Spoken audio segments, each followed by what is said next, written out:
Hello, everybody. Welcome back. I'm so excited you're here. I am Pat, and this is Carlisle Clan Budgeting.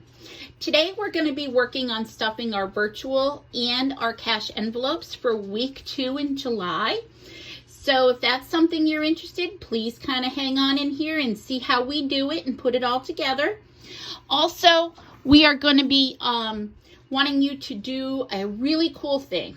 And just hit subscribe so that you'll be able to see when all of the new videos are coming up, and notifications so that you can keep up with where we are in our process this month. Looking forward to seeing all your bright, shiny faces throughout. So with Carlisle Clan Budgeting, one of the things that we do, or I do, is my husband definitely is a hands-on person. And one of the ways I keep him active and a participant in our budgeting journey is by doing our budget this way for him. For him, I write down the days bills are due, what's due, and the amount.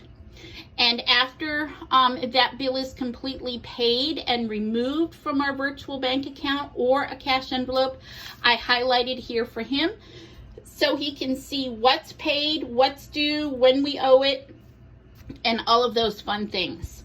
Now, I am definitely the nerd of the house, and I like everything on Excel. I like to keep it nice and neat without any scribbles. So I have my week set up on an Excel spreadsheet. And what I like to do is same thing, trying to keep everything in the same format he likes it in. I have our due date, what bills are due that day, their amounts, and then the total is here. And then for our cash envelopes, I keep that over onto this side and what's budgeted. So one of the things that we're going to do and talk about is a virtual envelope. How we have decided to do a virtual envelope and keep track of the money so that we say when that bill gets paid, and things are not just automatically taken out, and we might not necessarily be prepared for it to be taken out. So with the exception of a couple of bills, we take care of everything. We go in and actually put that money in the account, and we pay from our debit or card into these bills when the bill is due. So in this week, you can see we have a lot of money going out. We are paying and pulling out tithe, our rent, part of our rent gets taken care of. My Amazon, Spectrum, our water, our savings, our electric, Audible, and then our prescriptions is a non-negotiable. Nothing changed. Everything gets focused on that sometimes because we need the prescriptions. We both have different health issues going on that we need these filled for. And then, of course, I keep my cash onto the side. This is just part of what we're going to be putting in our cash envelopes. In August, I'll start being a little bit more detailed on the totals for cash envelopes and where we're going. Right now, I'm a teacher on summer break, and my school doesn't know how to divide by 12. So if you're a 10-month employee, you get paid throughout the school year, and not necessarily summer paychecks, but my husband and I previously have budgeted out so that my paychecks don't skip a beat, which causes us to do some alternate saving things. Side hustles happen so that my numbers don't change. You'll notice I say a lot of my. My husband works commission basis with selling in real estate, and so his checks mainly go to running the family business. And then once all the business bills are taken care of, a portion of that comes out at the end of the month, and we attribute it to filling in any financial gaps we may have, medical bills we may have accrued that year, and our debt snowball. So at the end of the month, you'll see his money coming into the account. That's why everything here is based on my income. Hopefully at the end of the month, I'll get my first paycheck for the new school year with our prayerfully crossing my fingers, any raises we might have or anything like that. So for today, we are needing virtual envelopes that are $1,246.14 that's set aside in our bank account. And then I have our cash, which is $200, 20, 40, 60, 81, 20, 30, 40, 50, 60, 70, 80, 90, 95, $200. And with that is what I will be filling our envelopes with. So I budget out $100. Now sometimes we have rollover in here, which is a beautiful thing. This week I actually have $1 that's going to get rolled over.